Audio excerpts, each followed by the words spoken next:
Check. 1 2 1 2. Welcome to another great episode of Therapy Ain't No Joke. On this one,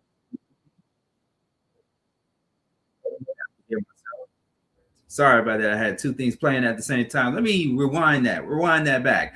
Good evening. Welcome to Therapy Ain't No Joke. I am Sean Garvey, the host of Therapy Ain't No Joke. Wednesday nights, we are at our special time tonight, 8 p.m. We usually get started at 7 p.m. or 7:05 p.m. Eastern Standard Time if you are on the East Coast. But had a few things I needed to do before I come on live tonight to join in with you guys. And I'm going to be very transparent. I'm a little bit tired. I've been up since 6 in the morning, crack of yawning, crack of dawning, crack of yawning.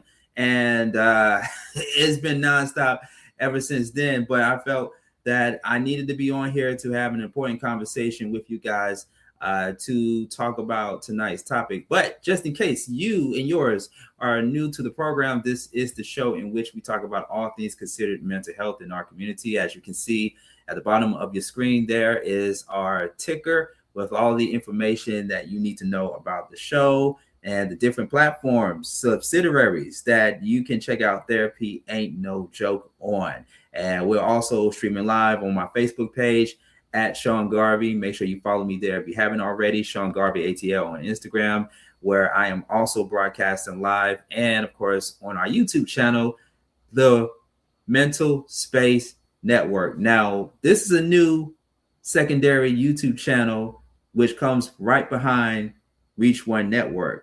So I may mistakenly say Reach One Network on this particular show just because I'm still getting my brain to be acclimated to saying the Mental Space Network, in which we're broadcasting live on. So go there, the Mental Space Network. I mean, of course, we want you to like, share, and subscribe on our YouTube channel, our first YouTube channel, Reach One Network. But make sure you subscribe to the Mental Space Network, our secondary YouTube channel as well. It's a lot of information, but that's why we have it at the bottom of your screen there. Shout out to all of our new viewers and new listeners tuning in to the Mental Space Network and Therapy Ain't No Joke for the first time, in which we talk about all things considered mental health in our community and talk about things that are pressing in current events that are adjacent to mental health. And we're also a service to provide information, education, and all that great stuff to make sure that you and yours maintain a healthy mental well-being. I got a special guest that's going to be joining with me this evening right here on Therapy Ain't No Joke. And we have a very, very big, important topic. I want to make sure that I put it here on our screen so that way you can see visually what we're talking about on tonight. And I did give a teaser on last week's show on what we were going to be talking about for the following week. And so as I'm getting ready to put it on the screen here in real time, you can also weigh in on the conversation. And you can also call me out as well if I misspell anything, because I'm doing all of this in real time. So let me go ahead and put it up on the screen here. The art of microaggression. That is tonight's topic, the art of microaggression. This is a 3-part series. So we're not only going to be touching on this particular topic for one night only. We're going to be touching on this topic for the next couple of weeks. And joining with us right here on Therapy Ain't No Joke tonight, I am so happy to have her on with us on tonight's show. Let me see if I can bring you on the camera closely here. I'm going to read your bio here for all of our first-time viewers and listeners tuning in to us right now on the first night.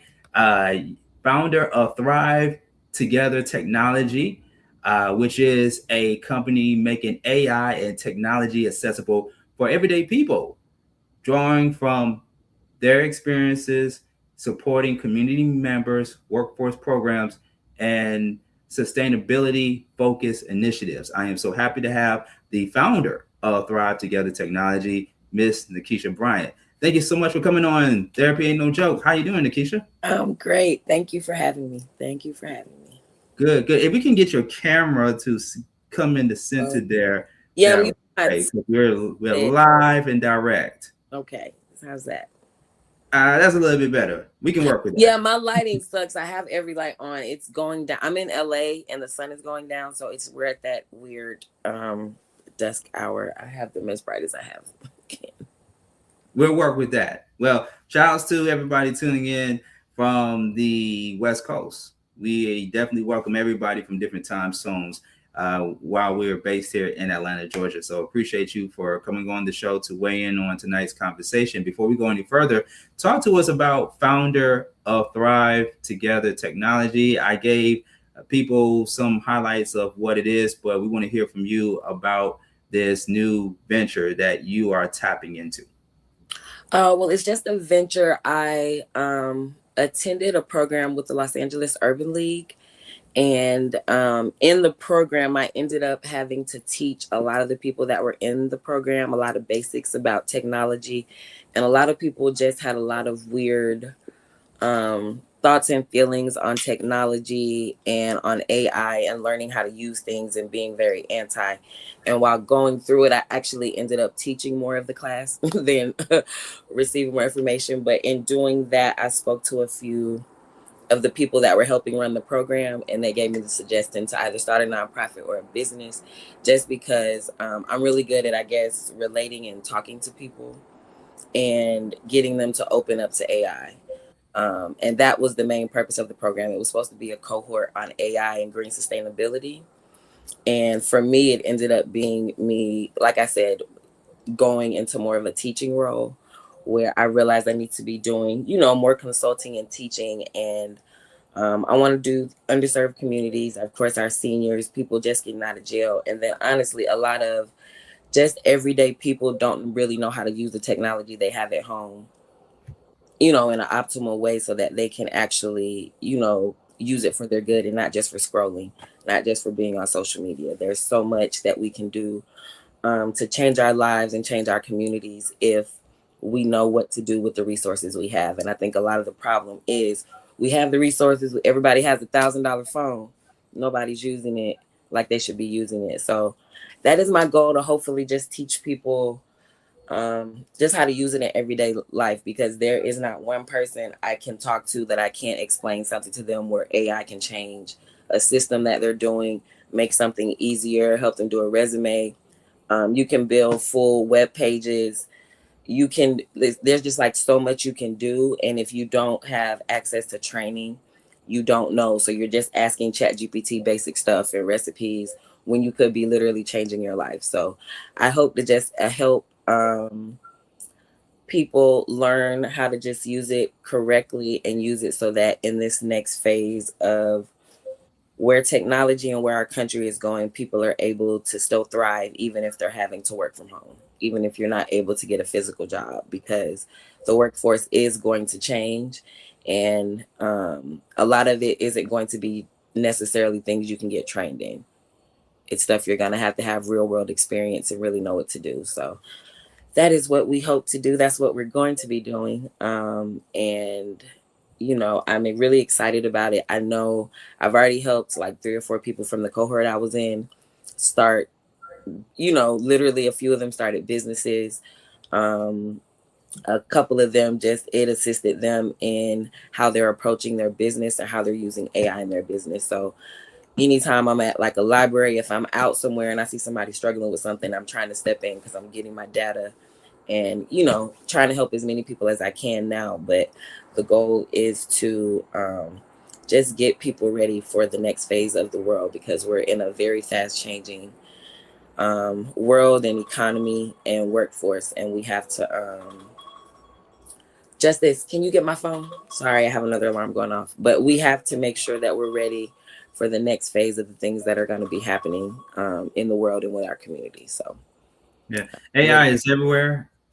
It's all around us, and we definitely got to have a conversation in the near future on how mental health plays a pivotal role in AI and advanced technology, the whole 9 yards.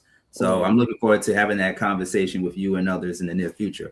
Tonight's topic, as I just mentioned a few moments ago, is on the art of microaggression. And so I wanted to have this conversation with you and many others, especially for those that want to chime in and weigh in on the conversation in real time. I've seen a lot of microaggression going on nowadays in our community. And we are making this into a 3-part series because I don't want it to just be limited to just the Black community. When I talk about the community, specifically, I'm talking about the Black community, the urban community. Yeah. And I've seen a lot of microaggression to where it has led to many unfortunate circumstances, especially violence, especially people getting into arguments, into huge debates where name calling is involved and even threats are involved, and people that don't have anything to do with the conversation is involved. There's a lot of stuff that becomes a domino effect. And it's so interesting that I bring up this topic because the other day, just recently, and it's all around the internet, regarding these 2 podcasters going at each other. And for those in the comment section and listening right now, you already know what I'm talking about when I mention this. Of course, it's going around that Corey Holcomb, well-known comedian who is now a podcaster. He's been doing this whole podcast YouTube thing for quite some time. And he invited Anton Daniels, who is a controversial figure in the YouTube podcast space, as a Black right-wing conservative talk commentator. And the 2 of them went back and forth with each other to where a fight almost broke out between the 2. Now, I don't know, just like you all are in, some of us don't know if it was staged or not. It could be, it may have not been. I mean, many of us thought when Will Smith and Chris Rock, when that situation happened at the Oscars a few years ago, we thought it was staged, when in reality it wasn't. So, I want to tie those things into everyday situations when we in the community, and especially me growing up, coming from the community, I've been involved in a lot of arguments, debates that have went so left, to the point where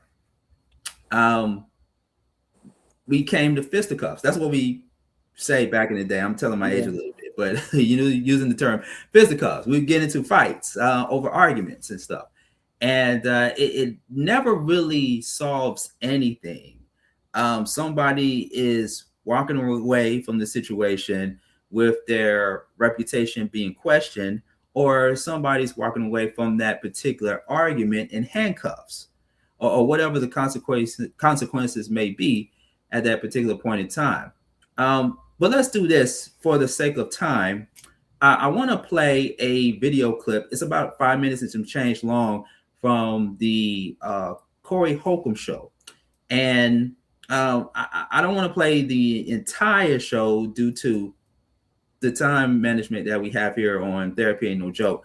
But we're going to play 5 minutes and some change of it.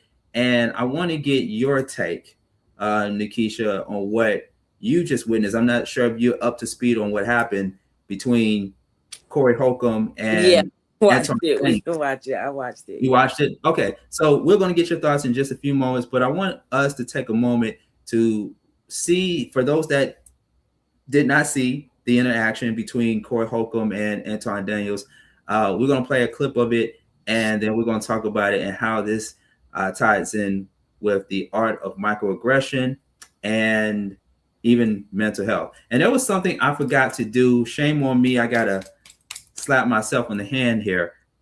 We didn't do our breathing exercises. I said that going into the new year, we're going to do our breathing exercises so that way we can practice doing them each and every day when we're feeling stress, when we're feeling anxiety, and when we feel like we just need to take a breather just to kind of put ourselves in a calm space. This is a safe space to talk about any and everything, but doing these breathing exercises just helps us release all of the tensions and everything that we have bottled up inside of our system. So before we get into the clip, I would be remiss if we don't do the breathing exercises, but let's do it all together. Let's breathe in, breathe out,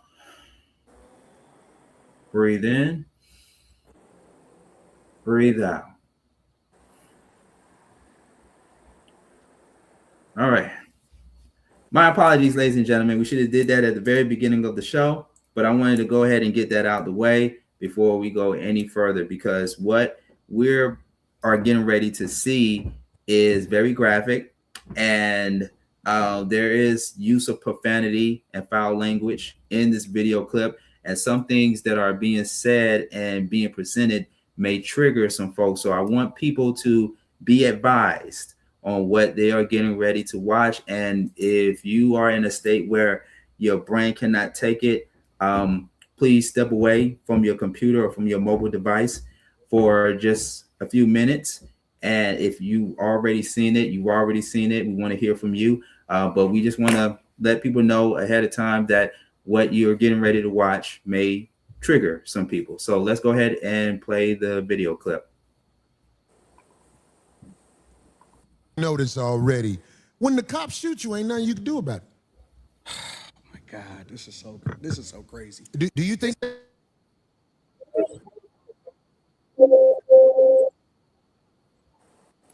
I think it paused. So insane.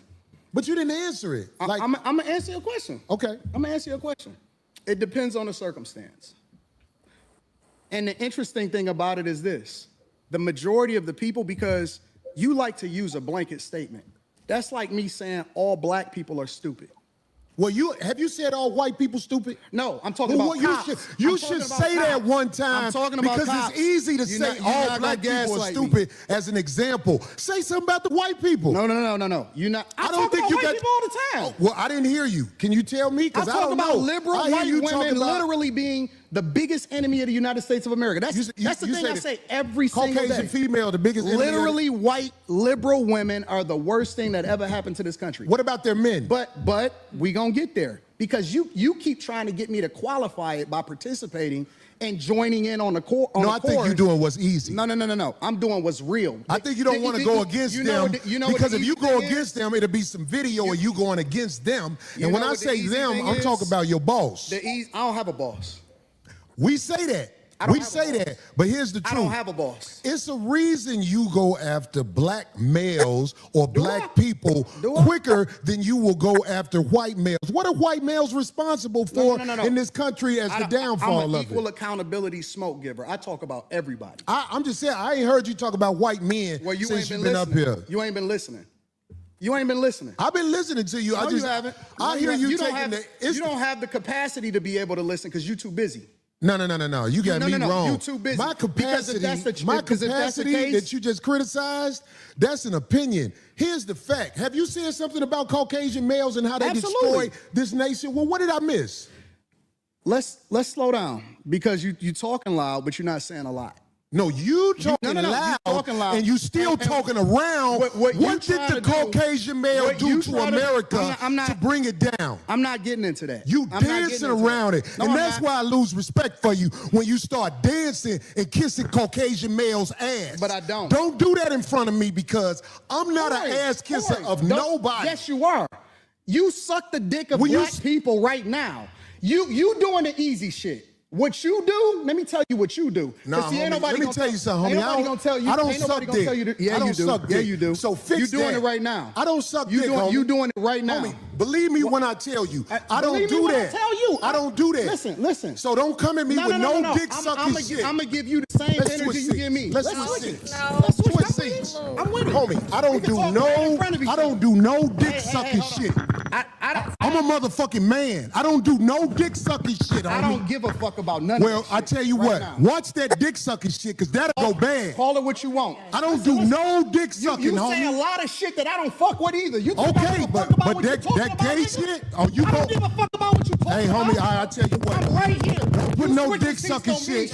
Don't put no dick sucking shit on me, nigga. I'm from Detroit. Say I suck a dick again. I'm right here, right now. All right, that's what I'm saying. I'm gonna respect you. Dance around it. dance around it. No. I don't do no dick sucking shit. I'm gonna respect you because it's your platform, and I flew out here to have a conversation. We good. But you're not bossing up on me. Yo, We good. I did already. I don't do dick We can sucking put the shit. microphone right now and go on our back. I don't give a fuck about no, this sir. shit. Homie, you just running your mouth. I'm not running my mouth. got a You question running your for mouth. Anton. I don't do You no doing dick this shit for sucking the shit. internet. You doing it for the internet. Now, if you want to say your time, no, hold on. If you want I'll to say show you I ain't doing it for the internet. If you want to say Anton, listen, don't disrespect me like that. If you want to say Anton, don't disrespect me like that, I'll respect you. But don't boss up on me because you said a lot of shit to me today that I don't fuck with either. But I let that shit ride because you don't know me.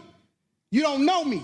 So I'm going to extend the same respect to you. You called me out of my name. You said some wild shit, especially with regard to how would it call this nigga out his name? Nigga, I'm telling you that you did. You can't tell me how I get disrespected. I got a question for bro. Okay. No. Hold on 1 second.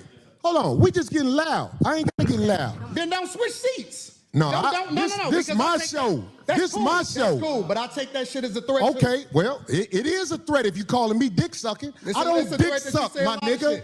Man, fuck what you talking about. I don't bro. dick suck. If you want to get back to the conversation, because you ain't gonna do shit. Because you're not gonna do shit. Come at me with that dick sucking You're shit not gonna again, do nigga. shit. You're not gonna Come do at me with. Say I suck dick again, nigga. We can go I'll out back show you right who now. the fuck I am. We can go out back right now. I'm with it. I bet you won't say that shit. We can go out back right now.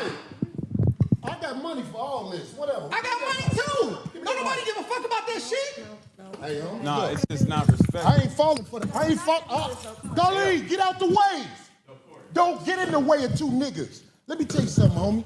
I ain't got to go out back right now because we got to go out back to lead this motherfucker. But I'm saying that dick sucking shit, watch that. That's all I'm saying. And if I don't say it how you like If you want to okay, get back to the but conversation, we can get back to the conversation. But just know, I'm not ain't listening no to none of that dick shit, suckers bro. up here, nigga. I'm not listening to none of that shit. If you want to get back to the conversation, long as you we can know. get back to the conversation. Long as you know. Bro, you not.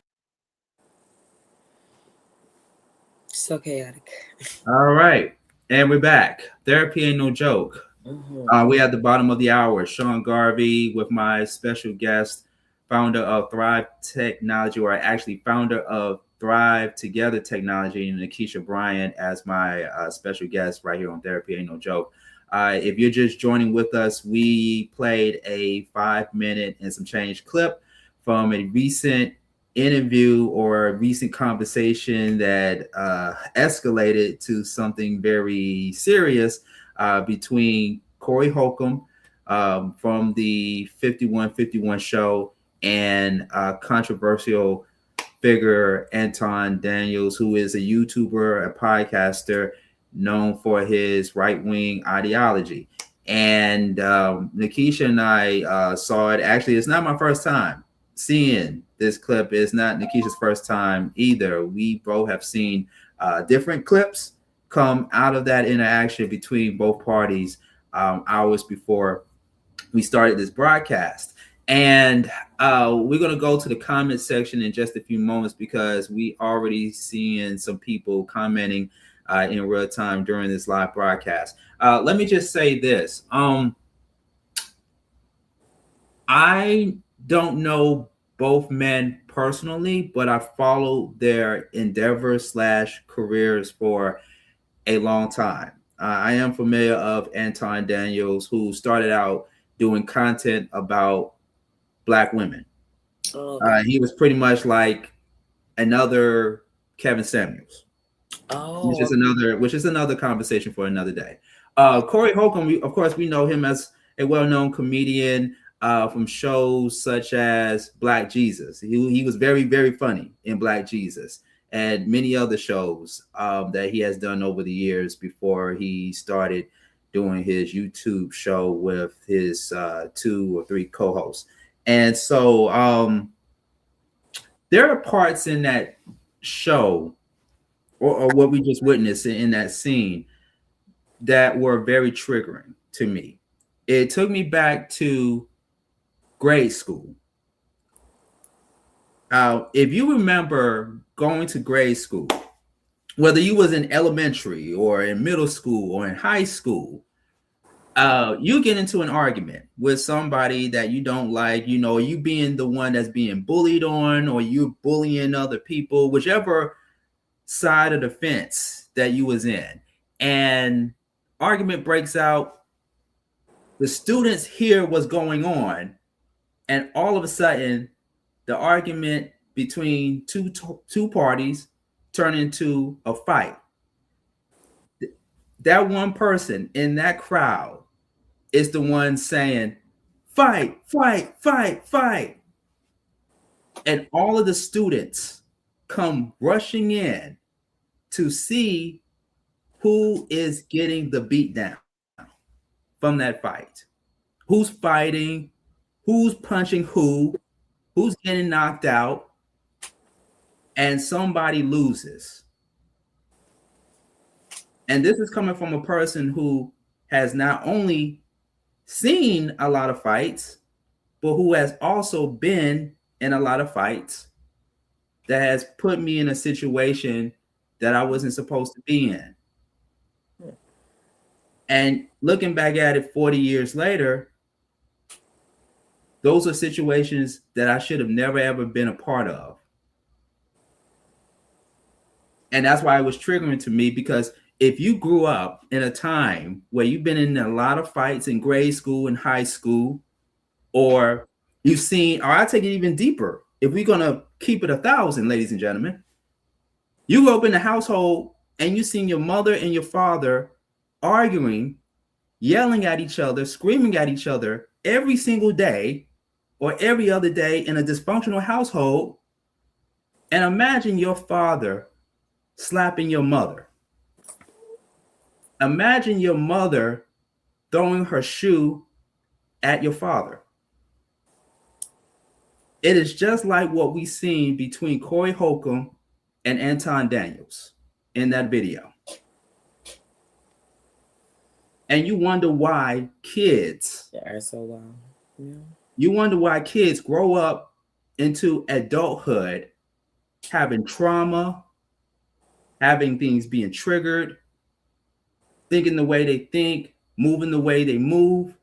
It's because they grew up watching these type of incidents happening in real time. But we the ones, content creators and YouTubers and podcasters and even radio broadcasters, we the ones that always want to talk about going to get therapy. Yeah. And we need it. How mental illness is a serious, serious thing. But at the same time, it's entertaining to see two people, especially two Black men, African-American men, go at it over different opinions. I remember a time when the great Martin Luther King Jr. and Malcolm X didn't see eye to eye on certain things. But my ancestors never seen MLK and Malcolm X go at each other the way that Anton Daniels and Corey Holcomb went at each other. So I'm going to put a bookmark on my 2 cents, and I'm going to pass it over to Nakesha Bryant, because Nakesha, I know you have a lot to say on the topic and what you just saw just now. I think that it's ironic that the podcast is called 5150, because that is exactly what was going on. It was a lot of mental health issues going on there. I'm not really familiar with the Anton guy, so that's my first really introduction to him. But I think it was just two immature adults. Like it started off. I feel like it just really started off wrong. Corey Holcomb was well within his right to get offended when he said the SMD, SMD to him. But I think before that, there was just a lack of respect going on, and they weren't letting each other finish. Like when you're having a conversation, you have to allow one person to finish and have their thought and let the next person talk. I think they both are controversial, because Corey is always very controversial. He has some interesting takes on things, and he is very pro-Black, but he is anti-women sometimes. So just, I don't know. Corey Holcomb is very interesting. I think the entire conversation was disrespectful on both ends. And at the end, it turned into Corey bullying the guy. So it was like, have your opinion, but say what you want to say, but with the threat of me punching you or me about to beat you up. So it gave childhood bully energy there. I just think they were both, I don't know. I think they were both wrong. I think they need a moderator. If you're going to have two strong personalities like that, you need a moderator, because that was just out of order. And the young lady that's on the podcast with Corey, I don't think she has a strong enough personality to be able to calm them down, because somebody needed to intercede and not just let them keep going. And she tried to physically, but that's not the way you have to get in between, especially when it's two grown men. You kind of have to try to talk to them, or somebody behind the scenes should have jumped in, because it really got way too serious for no reason. There was no reason for Corey to be all in his face. And like I said, the guy obviously said some things wrong, but people are allowed to have their opinion. If you have somebody on your podcast, you have to allow them to have their opinion. So I don't know. It was just very chaotic for me. I think Corey was trying to make a point in the beginning, and he would have been able to have it, because the guy is so right wing. Had the SMD comment not been said, I think maybe they would have been able to get there. But I think that threw it off, because instead of him just saying you're pandering to the Black community, he's saying you know what I'm saying? It's very disrespectful. So I don't know how you expect to have a respectful conversation after you say something like that. Mm-hmm. And also, correction, is 5150. Thank you so much for that correction, Nakesha. Yeah, the name of the podcast is 5150, hosted by Corey Holcomb. So a few things in that video that were a reminder of my childhood, and even shows that I've seen in the past before. We can start off by talking about the influence of daytime talk shows from back in the day, from the late 80s, 90s, and you know what I'm talking about, your Jerry Springer. Yeah, Maury Povich and Ricky Lake, Gerardo, the list goes on and on and on. We've seen a lot of antiques and a lot of crazy stuff and that happened during these talk shows. And I think a lot of YouTubers and podcasters that invite people, because let's remind the audience that it was Corey Holcomb and his team that invited Anton to the show due to some form of friction that happened between the two, because both of them were talking about each other on their own platforms. Okay. Right. And so Anton accepted the invitation to come on the show, but I don't think Anton is dumb enough to know that if I go on this guy's show, he's not going to give me smoke. Anton Daniels is the type of figure that wants to smoke, because he knows what he's putting out there in the universe. And it's the same thing with Corey Holcomb.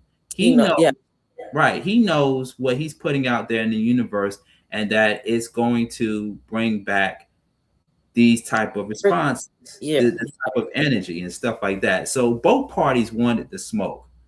They wanted the smoke because they know that people in the content world, like you and I are going to talk about this, it's good for ratings, controversy sells, and people love drama, especially people in our community. And it takes us to tonight's topic on the art of microaggression. And before we go any further, let's go to the comment section and let's see what people are saying here. Actually, we got our first comment here. It's not a comment relating to tonight's topic, but we appreciate the shout out. Go Coco. I think that's to you, Nakesha. Yeah. So big shout out to, I believe it's Next Phase Productions, for checking in right here on Therapy Ain't No Joke. We really appreciate it. But yes, the art of microaggression. We see it all the time. not just on podcasts and on shows, just like what we saw, what we just witnessed, but every day.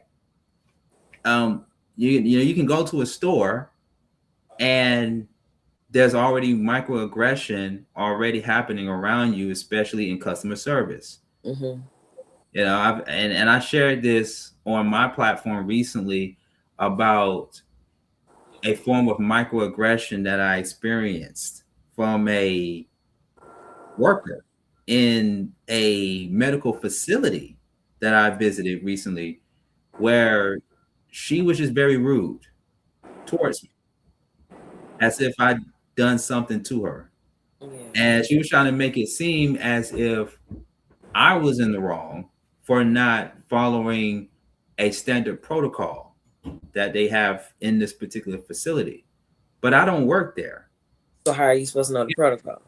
Right. I was given instructions on what I needed to do in order to make the protocol easy for the people that actually work there.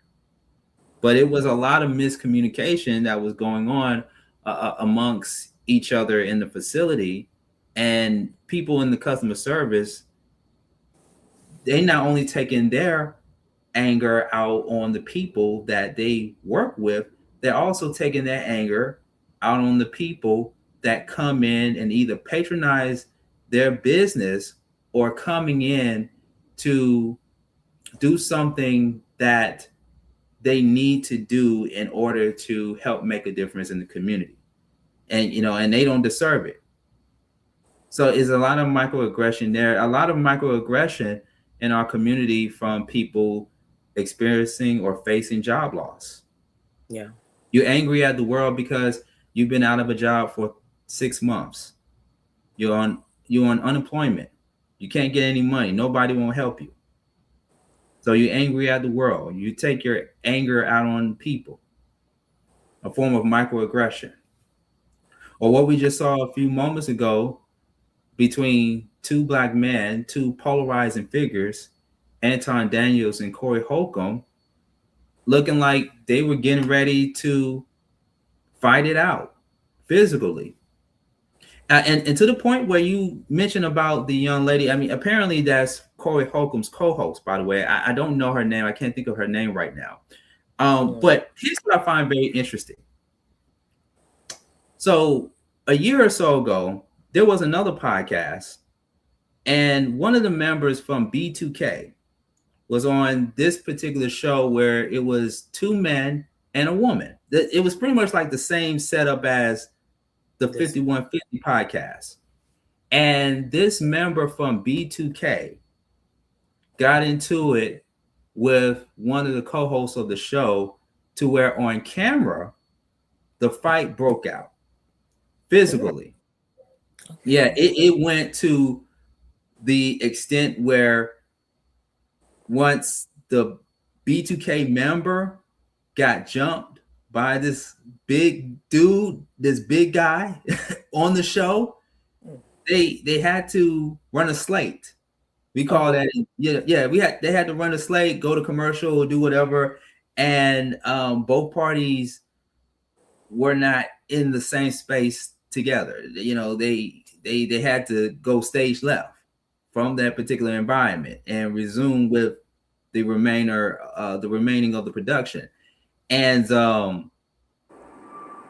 that what I saw between Corey and Anton was similar to that, except we didn't see Corey nor Anton put their hands on each other. Well, because they know whoever swings first is the one who gonna get the lawsuit. The other person will be defending themselves. So that's why when the lady was like in his ear trying to talk to him, he's like, I don't care, I can bond out of jail. She's like, yeah, but you can get sued. And he right-winged, he's Republican. So I think the only reason they didn't swing is because both of them have something to lose.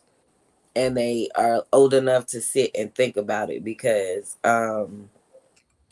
otherwise, I think it would have got physical. I think if one of them just didn't care, but they both still care about their appearances. So they were both still being controlled. They just wanted the other one to start it first. It's just like, no, you started. So that way I was just defending myself, and whatever happened after is your fault. So I think, they're both smart enough to know whoever swings first is going to get that lawsuit first. So do you remember the incident that involved another comedian by the name of Ari Spears, who was on, I don't think it was called 5150 at the time, but it was a different show that Corey Holcomb was on. I don't think it was Corey Holcomb's podcast or show, but anyway, it was him and a few other people, and this guy and Ari Spears got into it with each other, to where the guy got up and punched, and not beat up, but punched Ari Spears back and forth, back and forth. He just kept punching him, to where Ari Spears took both of his hands, his hands and his arms, and placed them on the opposite sides of his face to protect him from getting his face messed up by the guy that kept swinging on him. And we saw that on camera. So Corey Holcomb is not new when it comes to experiencing tensions that can go physical in the studio during a podcast. He's no stranger to that. But was he involved in that fight? But he's used to, that's why I said he always has that kind of energy on his podcast. It's always very negative. And I don't watch it much, but the times I have watched it, he's typically very negative, loud, and wrong. Typically. So the question, and I don't want to make this as a let's bash Corey Holcomb or let's bash Anton Daniels show, because we want to stick to tonight's topic, which is of course called the art of microaggression. But the follow-up question to that is, if Corey Holcomb puts that type of energy out there and has a show that is designed for that type of energy, then why call somebody else out that's doing different but almost the exact same thing as you? Yeah. That's to me, that's the confusing part. I think I don't know. I think they both like to feel that they have the correct opinion and way about handling things. They're not people that you go on their podcast so that you can have a intelligent conversation so that we can agree to disagree later. That's not what you're gonna get on either. Yeah, I don't expect that show to be an NPR or a PBS type of show, but I think in the climate that we're in right now, because more and more each day, everything has become political. More and more people nowadays are becoming a bit more political conscious now, and more being aware. I mean, that's why you got this whole woke culture that is in full effect now and stuff like that. But at the same time, it's people that still want to see blood in the streets, that still want the drama, that still want to see the controversy and things of that sort, right? Because let's remember Corey Holcomb from 10, 15 years ago. You know what's so funny too is that he was on a game show called Mind of a Man, hosted by his fellow comedian D-Ray Davis. And when I was watching that game show, he was only on that game show for a few episodes. He wasn't a recurring commentator or a guest host on that show, but he would be on some episodes of the show, and then there'd be other episodes when he wasn't on the show, because they would switch around different comedians from time to time. But when he was on that show, Mind of a Man, this show came out, I want to say like in 2009, 2010, 2011, somewhere during that time period, we saw a different Corey Holcomb than what we see now. Yeah.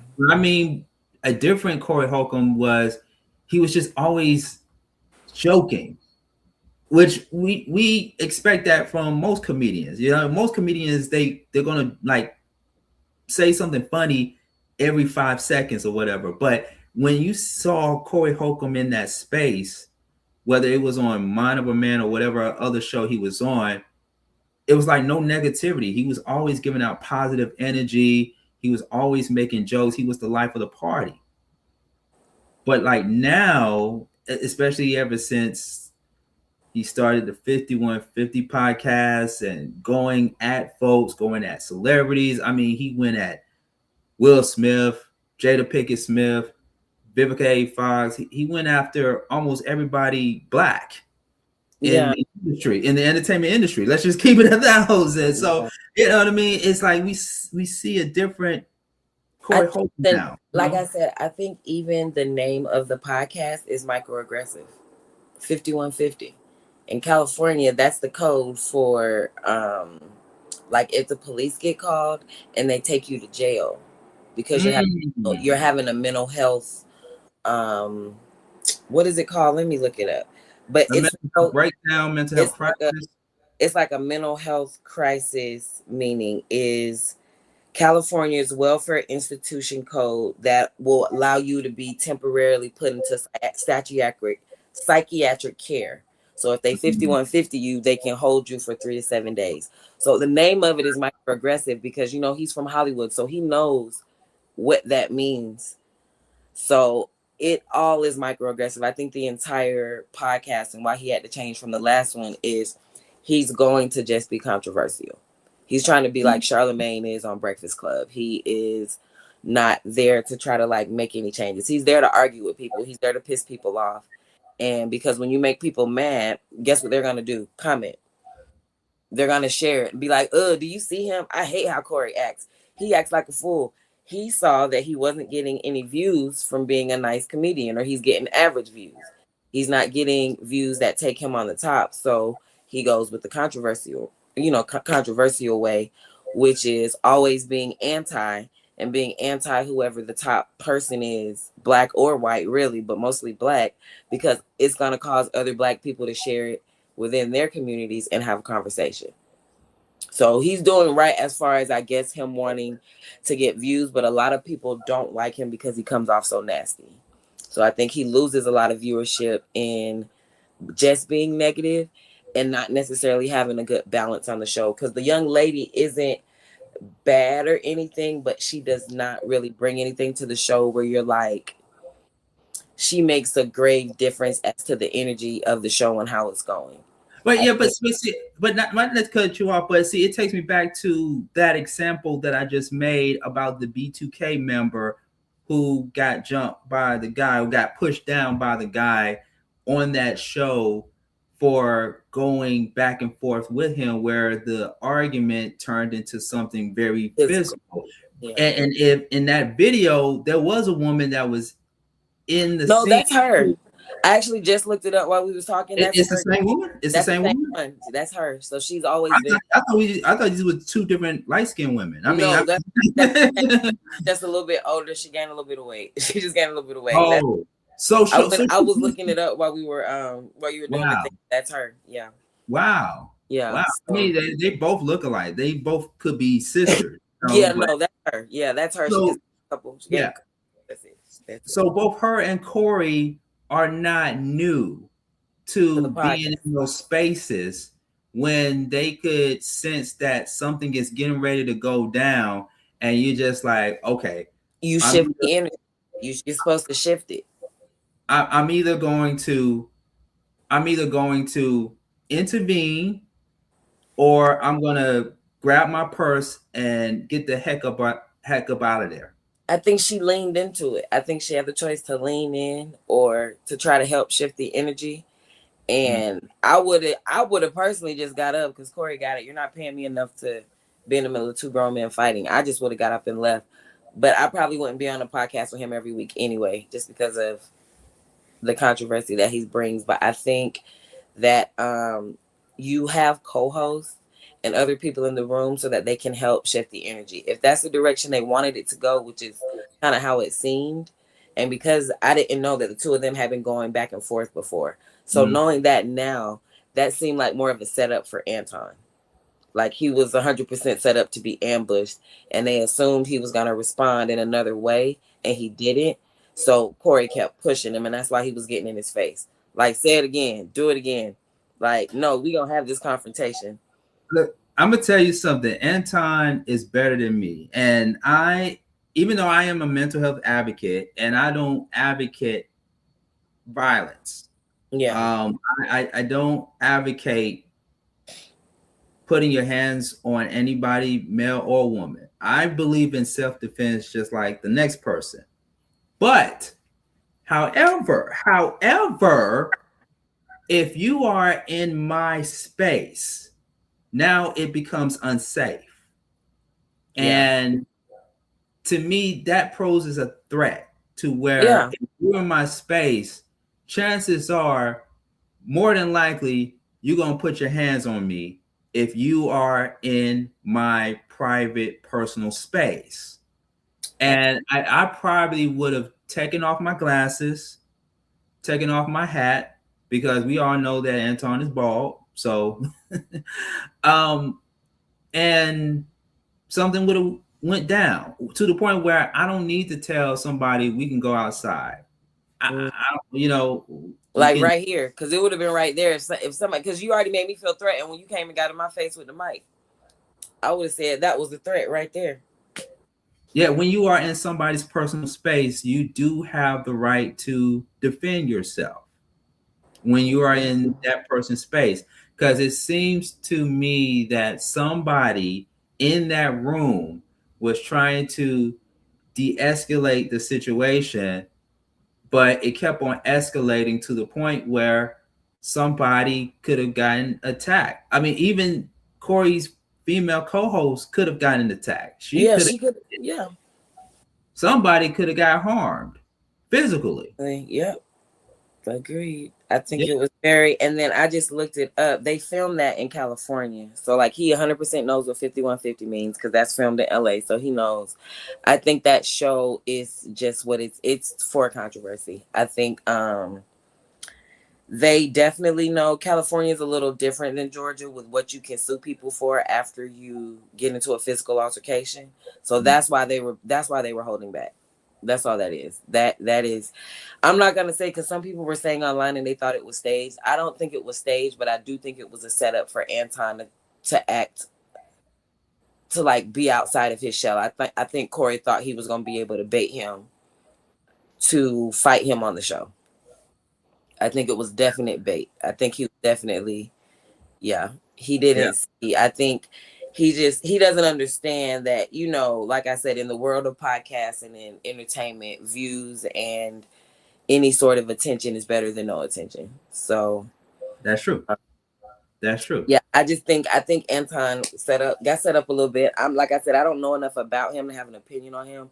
I didn't know he was right winged and all that. I'm gonna do some research on him when we get off so I can see who he is, because I was trying to figure out who he was, because I'm like, who you have this random dude on the podcast and he's fighting him? Like, it's so random. But if he's another popular YouTuber, then I understand. So Yeah, Anton Daniels is starting to become more and more popular since his interview with singer-songwriter Brian McKnight.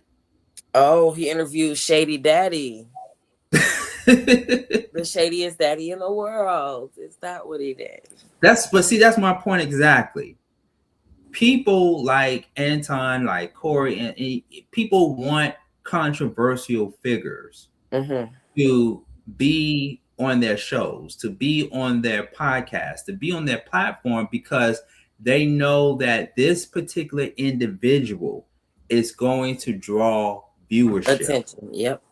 Attention. Right. Because now we live in this world of negative bait content, controversy always been selling in the industry. But my problem, and this goes back to the art of microaggression, tonight's topic, if you're just watching us, therapy ain't no joke. We in the Black community, we always been entertaining. We've always put out entertainment. We've always performed in front of billions of people worldwide in whatever genre we were in or still in. I mean, of course, the top two are hip hop and R&B, but we've always been entertaining to all races. Yeah.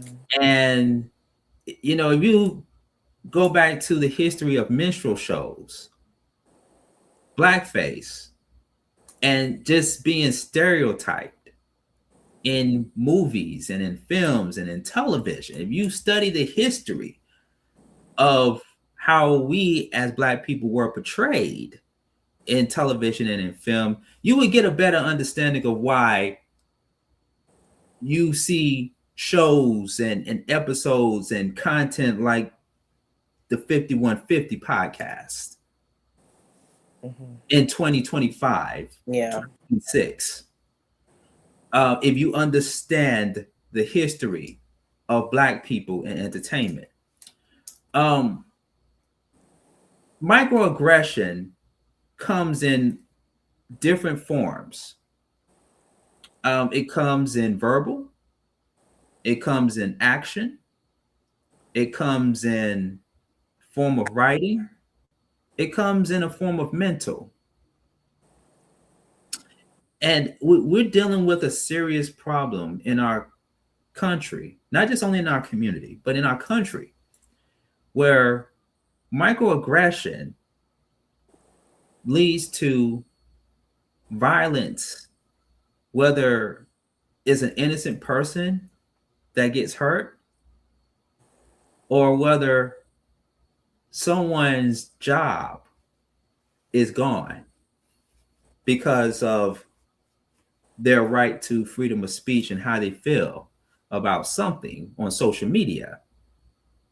And someone has just happened to see it and they don't agree with what your stance is on that particular subject matter, on that particular topic or issue.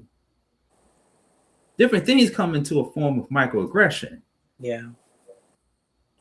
But what can we do, Nakesha, to bring some type of solution to the problem, especially taking it back to our community, to Black community, where we see it on a regular basis? What do you think some solutions are? I think to combat microaggression, I think people have to, one, learn how to be honest about what they're feeling and what they're going through so that they can be honest. I think being honest with your feelings is the first thing, because that way you're not being passive aggressive or microaggressive to people because you're not able to say what you actually feel. I think a lot of it comes from people not just saying what they actually feel. I think people have to learn how to allow people to have their own opinions, and like understand why you feel the need to respond to certain stuff. Like, can you let people have their opinion and just let it be, or do you have to have an undercutting response to make them feel like they're wrong or make them feel like or pretty much invalidate what they say? I think we all have everybody has a tendency to have some sort of, I guess, microaggression towards something, but I think all of it stems from just a lack of being able to understand like your place in whatever the situation is, and understand that sometimes your words may have more of an impact than the intent of the words that you're saying. So just understanding the impact of words, the impact of not being honest with your feelings. And I think they could have, I think the conversation could have maybe been prevented had they had a conversation before they went live. I think letting it all go on the air just made them, they leaned more into their emotions than their logic. And that's why it ended up like it did. And they had to keep like holding themselves back because they were just being emotional about the situation. That guy's allowed to say whatever he wants, ignorant or not. He's allowed to have a platform. We live in America. This isn't anywhere in the Middle East or certain other countries where you can't say what you want to say. He's allowed to say what he wants to say, ignorant or not. You don't have to agree with it. You invited him on your platform, so you either enjoy what he says or you want to have an intelligent conversation with him to allow you guys to come to some sort of conclusion or come to some sort of, okay, we may not agree, but I feel like this, you feel like that. they both were ready to fight over opinions. And it's like not even opinions on anything that is going to change anything. Corey is seemingly fighting for the Black community, but it's like the way you're doing it isn't a way where people are really going to want you as a representation of us. I can say that. I think both of them are a bad representation of, if people are going to generalize anybody in the Black community, I wouldn't want them to use either of them. I'll say that. And that's why I mentioned earlier about how Martin Luther King Jr. and Malcolm X went about going at each other without going at each other. Yeah, personally, because Martin was aware of Malcolm X's philosophy and ideology, and so was Malcolm X. Yeah. And what we saw in that photo of Martin Luther King Jr. and Malcolm X shaking hands with each other, that's at the time, I wasn't born at that time, and neither wasn't you, but I can only assume. But both of us weren't born at that time, but we can only assume that the people that came before us wanted to see that. Yeah. They didn't want to see Martin and Malcolm clash against each other, because Martin was about bringing unity for all people, no matter what you look like, and Malcolm was Black unity. Well, there could be unity. There's got to be Black unity. Yeah, first and foremost. You know, and people, well, you have people that follow Martin Luther King Jr. and you also have people that followed Malcolm X's philosophy. So everybody wasn't on the same page with each other. But when we saw that photo of Martin Luther King Jr. and Malcolm X shaking hands with each other and taking that photo op, at that time, that's what our ancestors wanted to see. Yeah. Nowadays, and this is just my observation, it seemed like people, and this is also a part of microaggression, it seemed like people in our community don't want to see that. They don't want to see an Anton Daniels and a Corey Holcomb shake hands with each other. Or they don't want to see a Don Lemon and a Stephen A. Smith shake hands with each other. Because before that back and forth between Anton and Corey, Don Lemon was on somebody else's podcast and talked about Stephen A. Smith and his comments relating to the woman who was killed in Minneapolis by an ICE agent. And Stephen had his opinion. People came down on him, including Don Lemon. And so it just seems like, Nakesha, people want to see that, as opposed to seeing two Black men in the same space, different of opinions, of ideologies and philosophies. They don't want to see a handshake. Yeah. They want to see a different kind of handshake. Fight. You know, but they don't want to see it come out peacefully. I mean, am I wrong to say that? You know? No, I think a lot of that comes from our current president. I think he has changed the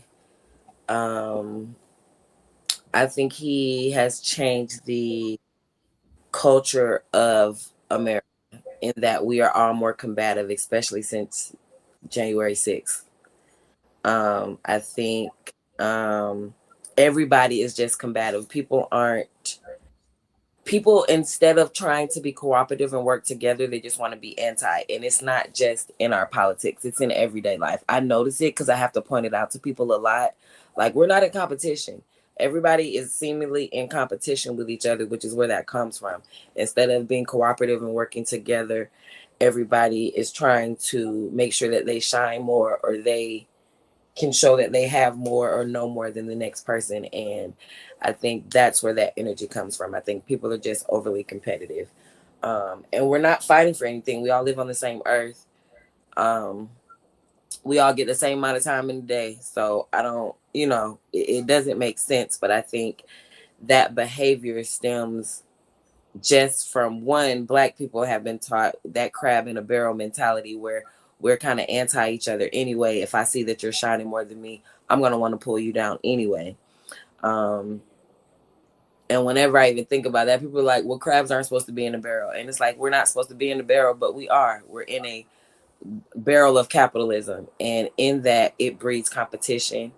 It does not breed cooperativism. It breeds you just trying to be better than the next person instead of you trying to be at peace with the person next to you and you guys live in harmony. I think our society is just made for people to be anti whatever it is. It doesn't have to be any whatever. I'm anti this. Everybody's anti something, and everybody has an issue with somebody. And it's like we have so many more things in common than we have differences, but everybody's always focused on what we have different. So, right.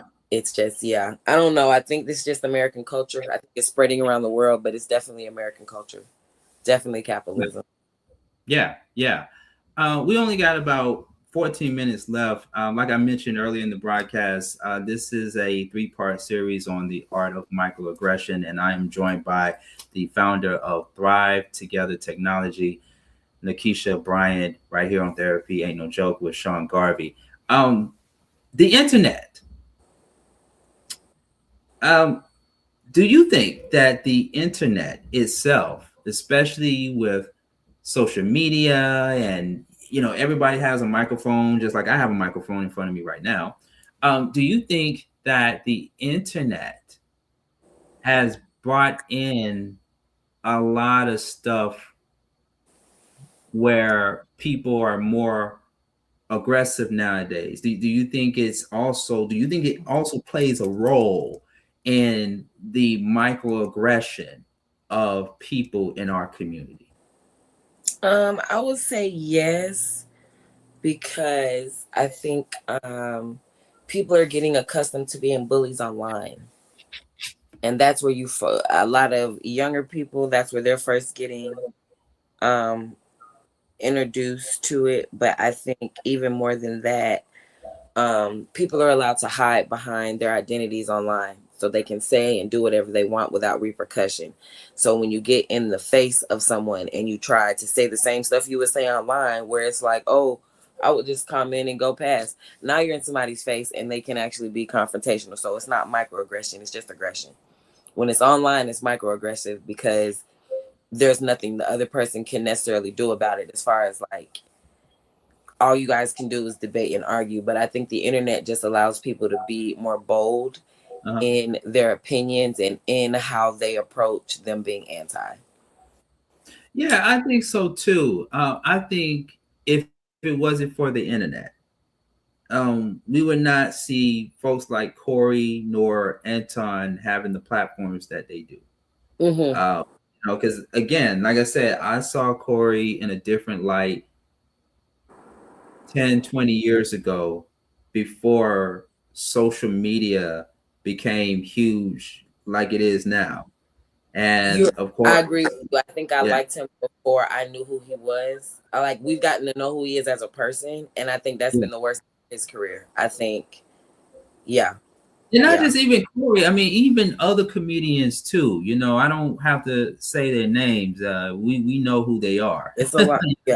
But it's a lot of comedians now that have used the internet to their advantage, especially social media, to get off whatever they need to get off their chest or whatever. But I think it just made them become even more vocal and be more expressive. Because look, what did comedians do? And people in other forms of entertainment without the internet, before the internet, they would just go around tours. I mean, do tours in the countries and just do shows and talk to the people and everything. But everybody were not invited to the space. Yeah. Everybody wasn't invited to the space. But now the internet and the social media world has become what it is today. Everyone don't even need an invitation to come. Yeah, anybody can just pop up and say, hey, let me just splurt out all this BS and see how it goes. Yeah. Yeah. I remember somebody, and I'm getting ready to make a controversial statement when I say this, but I remember someone told me that, Sean, the internet is not meant for Black people. Wow. Why are you saying that? I thought that was very deep when he said that. And I didn't get it at first, but it took me some time to really understood what he said when he said that the internet is not meant for Black people. And he broke it down and he said, well, the internet is not meant for Black people because you got to think about what Black people went through when we came here in 1619 and how everything in the world in America has psychologically messed us up. I agree. And then when you make advanced technology and the internet, especially with the internet having misinformation at times, it just adds fuel to what we have been through for more than 400 years of captivity. And when he made me realize that, I was like, wow, okay, you're onto something. But certain things, not just the internet, but certain things are not really meant for us. And that's a whole different conversation. But when certain things are not meant for us and we get invited to be a part of that, that's when the microaggression starts to kick in, because what ends up happening is that something that is built, that we think, something that is built for us to be good may not be good for us. Yeah. Because all we had were each other before all of this. Now, I mean, there is some good that, of course, did come out of this. Look, we got Therapy Ain't No Joke, which is an online radio show. So we're meeting people where they are. But at the same time, it's how we use it.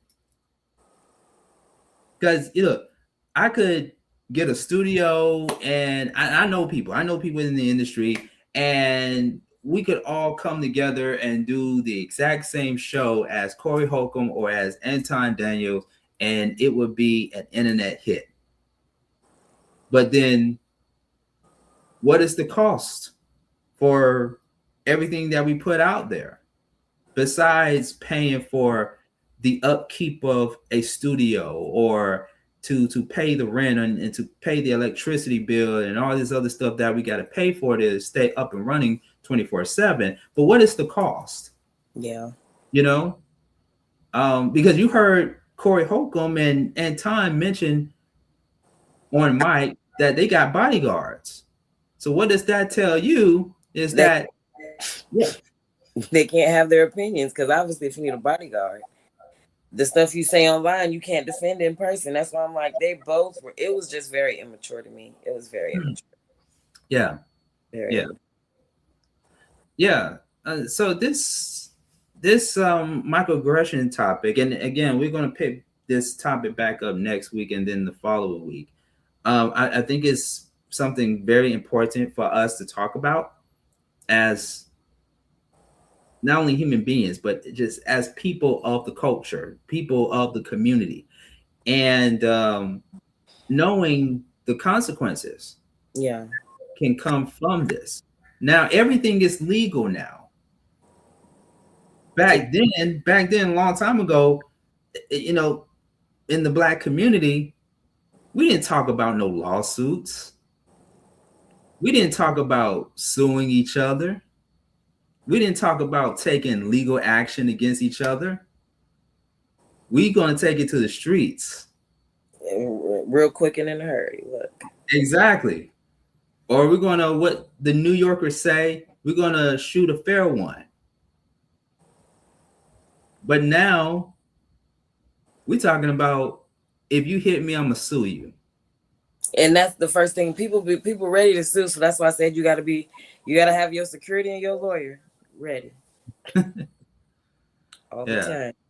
What do you want, before we get up out of here, Nakesha, what do you want people to take away from tonight's conversation on the art of microaggression, because I know we centered it around the situation between Corey Holcomb and Anton Daniels, but it also is an example of what you and I have seen over the years when people of color get into an argument that turns, or get into a debate, if you will. The debate that turns into an argument, and now I want to fight you, you want to fight me. We can go out and we can fight it out and stuff like that. And now somebody's in the hospital or somebody is in the jail cell in prison. And on next week's show, we're going to talk about people being incarcerated over arguments. Mm-hmm. We definitely going to do a follow-up on that. And because years and years ago, people have been saying, oh, so many black people, so many black men in prison. Well, it's a reason why.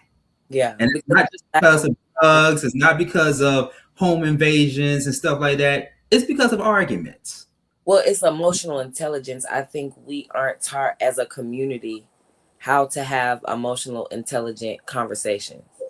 We see people get upset, get mad. And in our community, if we go back in the day, the 80s and 90s, early 2000s, everybody drinking or on some sort of drug. So, of course, once you argue, you're going to end up in a fight if you haven't been trained. I think I'm noticing now in more of my friends that have kids that they are making sure to teach their kids emotional intelligence. But I think the main issue is a lack of emotional intelligence, of lack of knowing how to disagree with somebody and allow them to have their opinion without it burning you so bad you got to get physical with them. We're allowed to disagree. I was having this conversation with my fiance the other day because I'm like, in life, in us moving forward, and me having friendships, I never want anybody that's just going to agree with me, because if God wanted us all to be the same, he would have made us that way. He gave us all different opinions and viewpoints so that you can learn how to give grace to people, learn how to have a conversation and not agree. It's okay. But I think the main issue and my main thing I would want anybody to take from this and from watching that conversation is that you have to develop emotional intelligence in order for you to move forward in life and to not hold yourself back, because both of them made themselves look stupid. Both of them can lose sponsorships about that. Both of them can have other issues that come up because of that. Because why would I want somebody that volatile to come on my stage? Why would I want you recording your podcast in my studio if everywhere you go, like Corey, I'm looking at where it is. He can't even tell you where the location is because he's so volatile on his show. He doesn't even record it in the same place. Why would you want that for yourself? And that's a lack of emotional intelligence on his part, because he thinks being controversial is more important than his personal safety. So you gotta have a bodyguard. What about when you can't afford a bodyguard? Are you somewhere where the bodyguard can't go? You in the shower at the gym, you in the sauna. Somebody throw you a fair one in, you butt naked with a towel. Then what? He doesn't think. It's a lack of emotional intelligence. Corey wants to be controversial, but I think there's a way to do it so that you're not putting yourself in danger. I think he's trying to go the Charlemagne the God route of how Charlemagne was in like the 2000s when he was super rude and volatile to people that were guests on the Breakfast Club. And I think he's doing it in a way where it comes off more nasty instead of like nasty nice. And I think there's a way to do it. Wendy Williams used to do it, but she would only do it with people on the phone. And I think they're trying to do that shock jock thing, but I think it's not working. And with the way that people are these days, and with people being more emotionally intelligent, all you do is see that as riffraff. You see that as something I don't even want to go and watch the full podcast, because it's like, if that's the 5 minutes I got, why would I want that energy around me? Exactly. Might as well watch baddies. Right. No, that's real talk. That's real talk right there. You made me think about Petey Green, and I'm too young to even have been around to know Petey Green personally, but Petey Green was one of the forefathers in Black Talk Radio who pushed the envelope to calling people out on his radio show. And you know, if you remember the movie Talk to Me, where Don Cheadle was the one that portrayed Peter Green, he was a shock jock. Yep. You know, and then years later, we got different people in different radio and Doing TV, the same thing, yeah. you know, and of course, the number one person that comes to people's minds is Howard Stern. Yeah. Awesome. Very polarizing, very controversial and stuff. I think we do too much following the leader because we see what this person has done and it worked for them and it brought in millions. Yeah. Not only millions of people, millions of money. And we see so much of that in our culture that we want to follow their footsteps and turn it into something that will possibly be 10 times more better than what they did. Yeah. And it becomes problematic because, like you said, you know, folks like Charlemagne and stuff, and it goes back to mental health. He's an advocate for mental health. He speaks at mental health functions, but then the energy on his show is still it's the opposite of the message that he's putting out there. And I think, you know, us as Black people, especially with all the stuff that we've been through for years and years and years, decades and decades and decades, we have to be mindful of who we're listening to, who we're watching, and who we're following. Yep. Yeah. Yes. Yeah. Because it does play a role in our mental health. Well, you're influenced by stuff, whether you know it or not. Subconsciously, you're influenced by stuff. So, like, we're influenced by commercials. So you're not thinking that something you take your time to watch and spend an hour or 45 minutes to an hour watching isn't going to influence you is asinine. Like, it's 100% is the people you're around, your work environment. All of that influences you. So everything that you're soaking in. And like I said, while I was watching it, it gave me a headache. Even when you replayed it, it gave me a headache just like it did earlier. I'm like, oh my God, it was just a mess. I was gonna play it again for those who missed out on it, but I was like, nope, let me not do it. Let me not do it again. No, I think that one time was good. That it was just such negative energy. It was just such negative energy and unnecessary. And I think they both need to grow up and hopefully they can learn how to talk about stuff and learn, like I said, they need an intermediary. If the two of them are going to meet again, they need to have somebody that can handle both of their strong personalities so that they can have a seat. If only Minister Louis Farrakhan. That's about the only person. That's about it. Hey, listen, all hail to one of the most prominent figures in our American history, in our culture, but he can't do it no more. Yeah. He can't. You know, and I don't know what it would take. I think it's, again, it shows like these. Therapy ain't no joke. It shows like these that will give people a different lens to look at, to see through, and come to terms that this is all a part of the plan when it comes to media and how it can make you look at yourself when you see these type of situations. And again, that's why I use the analogy of go back to when you was in grade school. And I got to bring that up again really quick before we close out the show, because we still getting new people coming in and watching us in real time.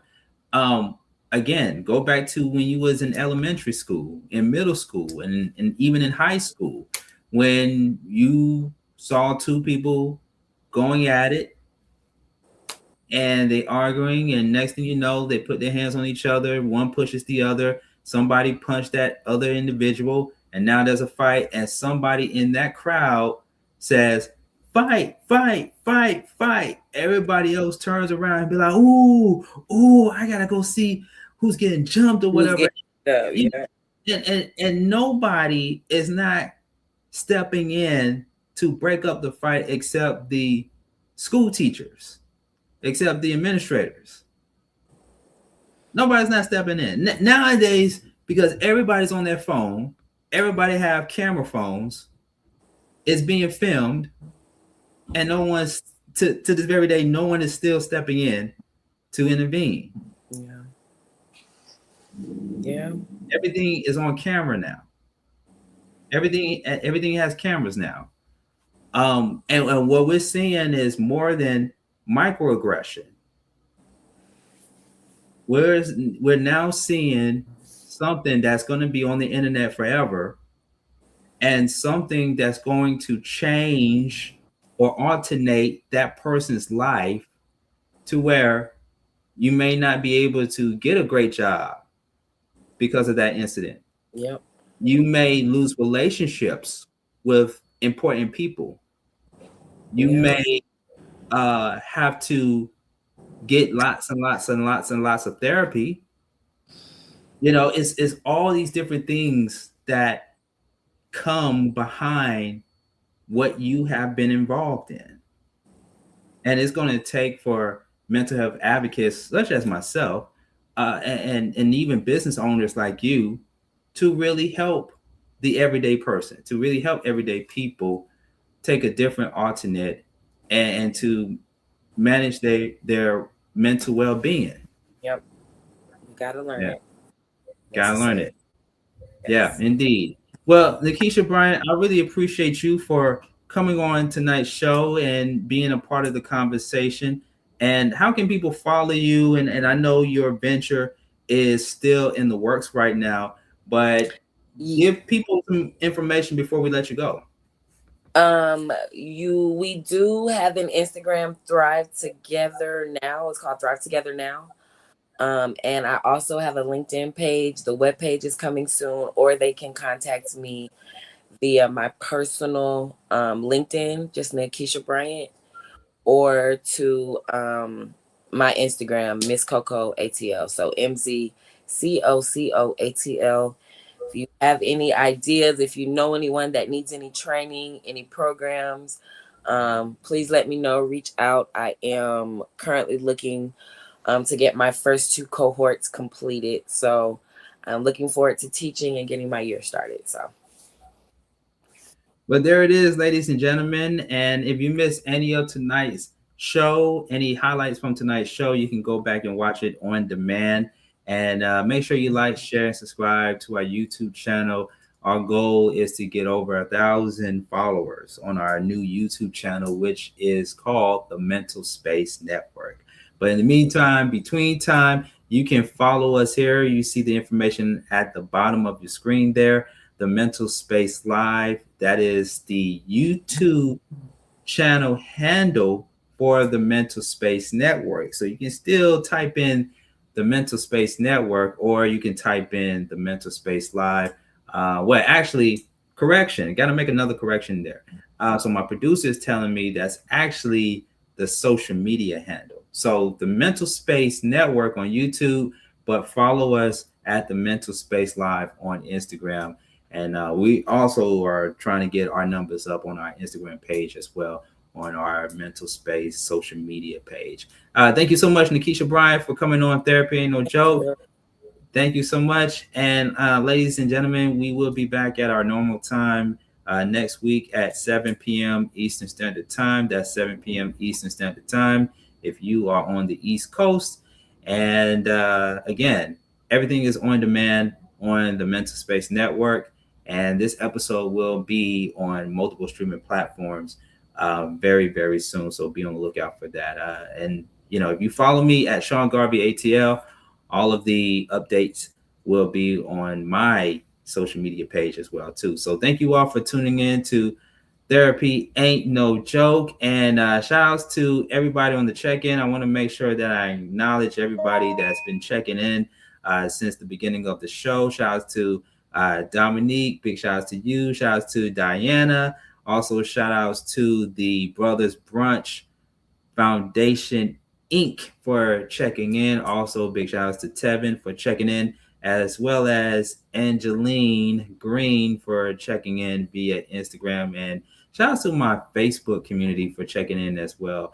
I appreciate you all for the love and for supporting Therapy Ain't No Joke. So I'll see you all again Next week for Therapy Ain't No Joke, I will be on WRFG 89.3 FM this Saturday morning, 12 a.m. to 3 a.m.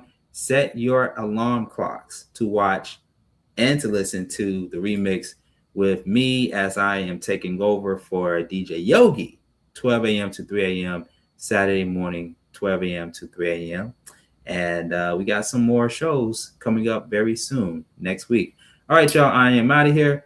Take care and make sure that you keep your mental health in check. Oh, also, I would be remiss if I don't do this as well, too, because we normally do this either before or towards the end of the program. And it is very necessary due to the fact that the nature of the show is all things considered mental health in our community. You see at the bottom of your screen there, if you and anybody you know who are in need of immediate mental health assistance, contact the National Alliance for Mental Illness helpline at 1-800-950-NAMI. That is 1-800-950-6264. Or you can send them an email to info@nami.org. That is info@nami.org. Operational hours are 10 a.m. to 10 p.m. Eastern Standard Time. And if you cannot contact them after normal business hours, you can dial the Crisis and Suicide Lifeline 988 if you or someone you know is facing a mental health crisis. That is the Crisis and Suicide Lifeline at 988. Make sure you lock that into your phone. All right, y'all. I am out of here. Take care. You all have a great evening, and I will see you all next time.